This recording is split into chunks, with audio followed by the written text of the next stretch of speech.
Hey everybody, in today's video we're going to be taking a look at my latest purchase. This is the Garmin Dash Cam Mini 2. Unlike most of my videos, I've already unboxed it and played with it a little bit, but I did want to show you everything it came with, and then at the end I will show you some sample videos so you can get an idea of the quality of the video content of this dash camera. First, let's look at everything it comes with. You get two different power cords. Basically, it's just a standard USB 2.0 cable. It's got a standard head, or what I always call Android head, that it's going to be using to power it. The cables are identical. You just have a short cable and you have a longer cable, depending on your vehicle type, or if you're trying to run the camera to the back of your car versus using it in the windshield, you can pick whichever cable you want to use. They also give you a cigarette lighter adapter. If you have USB ports in your car, you could just plug this into the USB ports. If you need to use a cigarette lighter, they give you this. You've got two heads on it, which is kind of nice.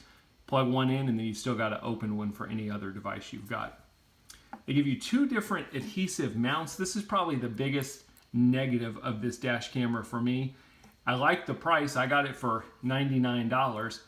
But when you look at these adhesive mounts, you're going to have to buy a suction cup mount at some point. At least down here in South Texas, these adhesive mounts aren't going to hold up. And if you're pulling the dash camera on and off and switching it between vehicles, I think you're going to be basically buying more of these or putting different adhesive on there. You've got the dash camera. We'll look at that in a second. And they give you a couple different instruction manuals. It's kind of funny. Here's your instruction manuals. And then they throw in this little accessory sheet saying, hey, here's some things you might want to get. And that's where they show you the suction cup mount that they sell. I did go ahead and buy the suction cup mount. $25 is what they charge you for this suction cup mount. Pretty typical to Garmin. Any of their accessories are always way overpriced. But being that I'm planning on keeping this, I thought the suction cup mount in the long run would be worth the money. So let's take a look at the camera itself. The camera is nice and small. That's probably the biggest benefit. I'm going to show you my previous dash camera. If you look at the size, it is about half the size of this one.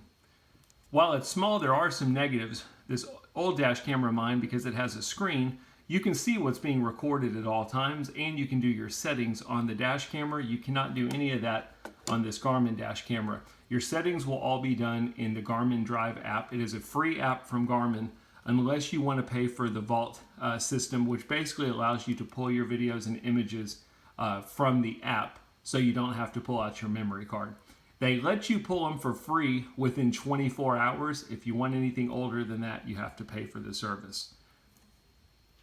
The other thing that's kind of a negative is you have to have your dash camera on in order to use the Garmin Drive app. So if you want to look at any of your images or videos or do any settings, the dash camera has to be on in order to do that. So I didn't care for that too much.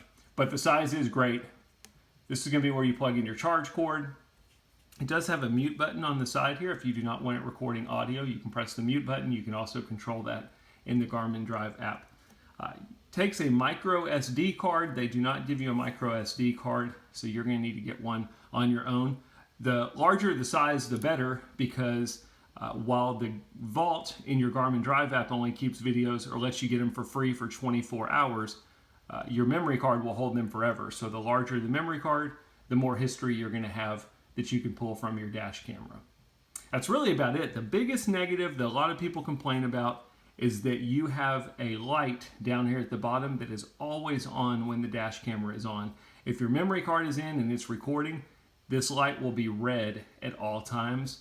For me, it doesn't bother me because the dash camera is behind the rear view mirror. In my line of view, for my wife where she can see it, you're constantly looking at a red light the whole time. I don't know why Garmin did that or didn't give you the ability to cut it off. I guess you could put some electrical tape or something like that over it, but that's the biggest complaint I've seen from people, and I understand why they are complaining about it. So enough of me talking. Let's take a look at some videos. I'm going to try and attach some video samples from this camera as well as this one. This was a $40 dash camera. I think AZDOME was the name of it. It's just some cheap made in China dash camera. But at least I can show you the difference in video quality between the two.